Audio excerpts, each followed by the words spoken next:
Halo, Assalamualaikum warahmatullahi wabarakatuh. Apa kabar anak-anakku sekalian hari ini?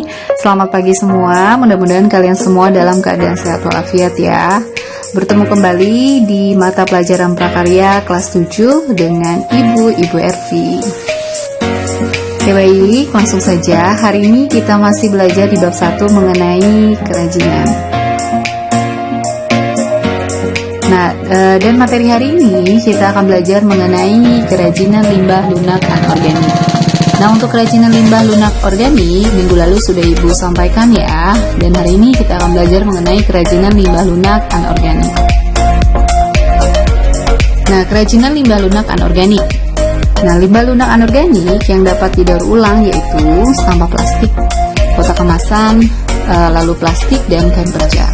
Jika dinilai tidak layak pakai, maka limbah anorganik ini dapat diselesaikan dengan cara dibakar. Namun, jika limbah masih dalam keadaan utuh, dapat dimanfaatkan kembali menjadi karya kerajinan. Yang pertama adalah kerajinan limbah plastik.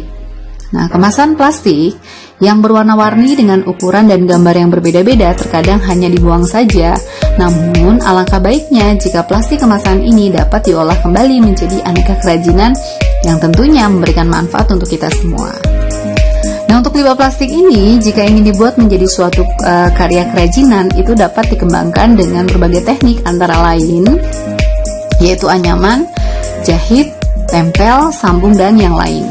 Nah, beberapa kerajinan yang dapat dibuat dari limbah plastik itu diantaranya adalah tas, wadah tisu, wadah serbaguna, topi, payung, jas hujan, dan wadah pensil, serta yang lainnya.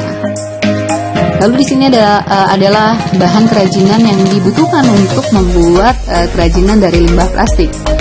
Nah, diantaranya adalah plastik kemasan, sedotan, benang, resleting, brisbane, dan kain pelapis. Selanjutnya adalah alat pembuatan kerajinan limbah plastik.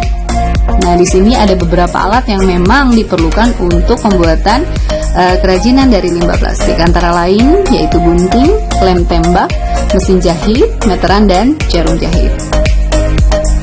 Untuk selanjutnya adalah produk kerajinan limbah plastik. Nah, di sini ada beberapa produk yang memang bisa dihasilkan dari kerajinan limbah plastik. Di antaranya adalah bisa untuk membuat tas, lalu taplak dari sedotan, payung, dan jas hujan anak. Selanjutnya adalah proses pembuatan produk kerajinan limbah plastik. Nah, di sini bisa kalian lihat ada beberapa tahapan ya. Nah, di sini yang pertama adalah membuat pola ukuran 20 x 25 cm. Ini yang pertama. Lalu yang kedua, jahit pinggir dengan pelapis dan resleting. Selanjutnya, jahit sisi kanan dan kiri serta ujungnya itu membentuk segitiga. Dan yang keempat, jahitan dibalik sehingga terbentuklah tempat pensil. Selanjutnya yang kedua adalah kerajinan kotak kemasan. Nah, kemasan ini adalah wadah sebagai bagian terluar yang berfungsi untuk membungkus suatu produk agar dapat melindungi produk. Nah, kotak kemasan pada makanan, minuman, atau obat-obatan itu biasanya setelah dimanfaatkan isinya itu lalu kemasannya kita buang. Nah, ternyata limbah kotak kemasan yang tersedia di lingkungan ini sebetulnya banyak dimanfaatkan dengan berbagai teknik ya, antara lain teknik anyaman, lalu teknik tempel, teknik lipat, teknik gulung, dan teknik konstruksi. Nah, berbagai karya yang dapat dihasilkan dari limbah kotak kemasan itu diantaranya keranjang sampah, lalu tas, vas bunga, wadah serbaguna, bunga, hiasan dinding, dan masih banyak yang lainnya. Selanjutnya adalah bahan pembuatan kerajinan limbah kotak kemasan. Nah, di sini ada beberapa bahan yang memang dibutuhkan. Nah, yang pertama adalah kotak kemasan, lalu karung goni, lem, dan cat akrilik. Selanjutnya adalah alat pembuatan kerajinan limbah kotak kemasan. Nah, di sini adalah yang dibutuhkan yaitu lem tembak, gunting, cutter, dan kuas. Selanjutnya adalah produk kerajinan limbah kotak kemasan. Nah, di sini beberapa produk yang memang dapat dibuat dari kerajinan limbah kotak kemasan. Ya, di antaranya adalah miniatur boneka pemusik, lutas, dan bindeks, serta miniatur kendaraan. Oke, selanjutnya yaitu proses pembuatan kerajinan limbah kemasan. Nah, di sini ada beberapa proses pembuatan kerajinan dompet dari kotak kemasan. Nah, apa saja langkah-langkahnya? Yang pertama, kotak kemasan susu itu dipotong ujungnya, atas dan bawahnya. Lalu yang kedua, kotak dilipat 3. Lalu yang ketiga, bagian atasnya itu dipotong dan sisakan untuk tutup dompet. Lalu yang keempat adalah buka lipatan kotak. Untuk selanjutnya, yang kelima, lapisi bagian luar kotak dengan lem dan kain. Lalu yang keenam, gabung kembali dan tekuklah mengikuti lipatan. Lalu yang ketujuh adalah beri velcro atau perekat. Dan yang kedelapan adalah beri hiasan pada dompet bagian depan. Nah, itulah langkah-langkah membuat kerajinan dompet dari kotak kemasan. Cukup paham ya anak-anak ya? Lalu yang ketiga adalah kerajinan limbah kain perca. Nah, produk pakaian yang dilakukan oleh para penjahit atau konveksi itu sebagai perusahaan pakaian jadi biasanya menghasilkan banyak limbah kain sisa atau yang biasa disebut kain perca.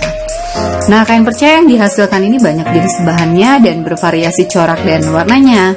Nah, limbah kain perca ini dapat dibuat sebagai bahan dasar kerajinan yang cukup unik dan menarik. Bahkan busana itu sendiri dapat dihasilkan dari kain-kain perca yang dijahit bersambung-sambungan. Nah, kain perca ini tidak perlu diberi pewarnaan lagi karena memang sudah nampak corak dan warnanya. Selanjutnya adalah bahan pembuatan kerajinan limbah kain perca. Nah, di sini bahan yang memang dibutuhkan untuk membuat produk kerajinan limbah kain perca antara lain kain perca, lalu benang, dan yang terakhir adalah lem. Untuk selanjutnya adalah alat pembuatan kerajinan limbah dari kain perca. Nah, di sini ada beberapa alat yang memang sangat dibutuhkan kalau misalkan kita itu membuat kerajinan dari limbah kain perca. Nah, yang pertama adalah lem tembak, lalu gunting, lalu mesin jahit, dan yang terakhir adalah meteran. Itu alat yang memang dibutuhkan. Selanjutnya adalah produk kerajinan yang memang bisa dihasilkan dari limbah kain perca. Nah, di sini produk kerajinan limbah kain perca ini sudah banyak dibuat oleh para pengrajin dan mereka itu sangat menyukai dan setiap kalangan, setiap orang masih menyukai kerajinan yang berasal dari limbah kain perca. Nah, adapun produk kerajinan yang dapat dibuat dari kain perca itu antara lain wadah alat jahit, lalu aksesoris kalung, dan yang terakhir adalah tempat pensil. Lalu yang D adalah proses pembuatan kerajinan limbah kain perca. Nah, bisa kalian lihat lah, itu ada 5 proses. Dan apa saja sih langkah-langkahnya? Nah, Ibu akan sampaikan. Yang pertama adalah potong kain perca sesuai dengan polanya. Lalu yang kedua, jahit jelujur sambungan pola. Lalu yang ketiga, jahit dengan mesin. Dan yang keempat adalah pasang tali tas. Dan yang terakhir, tas kain perca itu siap kita gunakan. Lalu yang terakhir adalah kemasan produk kerajinan bahan limbah lunak. Nah, kemasan itu telah menjadi bagian penting dari sebuah karya. Nah, saat ini kemasan sebuah produk itu turut menentukan apakah produk tersebut itu layak dikatakan berkualitas tinggi atau memang sebaliknya, hanya biasa saja. Nah, adapun prinsip bahan dasar dari kemasan itu sangat bervariasi, ya, seperti plastik, kayu, serat alam, kardus, kaca, dan mika. Nah, penting untuk dipahami bahwa karya yang memang diperuntukkan untuk dijual, itu maka kemasannya itu harus lebih berguna untuk melindungi karya dari kerusakan. Ya, ini adalah contoh dari kemasan ya. Oke, baik anak-anak, mungkin materinya hanya sampai di sini ya. Nah, Ibu akan menyampaikan untuk tugasnya. Yang pertama, silakan kalian catat semua materi di buku tulis dan pahami materi dalam tayangan video hari ini. Untuk selanjutnya, buatlah salah satu kerajinan dari bahan kain perca dengan rapi.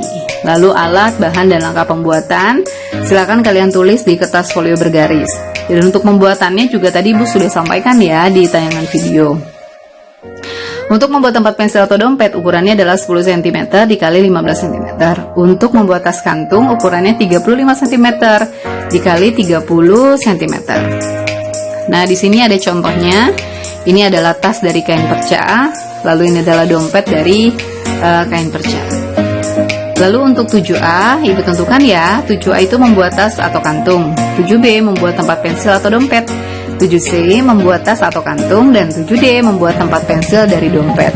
Dan untuk tugas keterampilannya, itu silakan kalian kerjakan dan Ibu memberi waktu selama 1 minggu ya. Oke, baik anak-anak sekalian, Mungkin itu saja yang dapat Ibu sampaikan untuk video pembelajaran hari ini. Nah, silakan kalian kerjakan tugasnya, dan setelah kalian menyelesaikan tugasnya, silakan kalian bantu orang tua kalian di rumah masing-masing ya. Sekian, Assalamualaikum warahmatullahi wabarakatuh.